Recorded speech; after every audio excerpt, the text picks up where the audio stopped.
Papaya, sausaw sa tuyo, may sili. Ayan guys.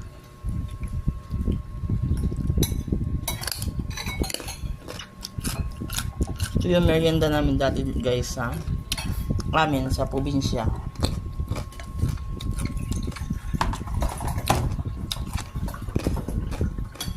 Ang tawag sa amin nito guys na papaya is palabangahan. Ang saging nilaga tayo guys. Oh. Kaso wala nang bagoong. Wala nang ginamos.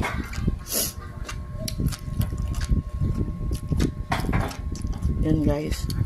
Ayan. Ayan.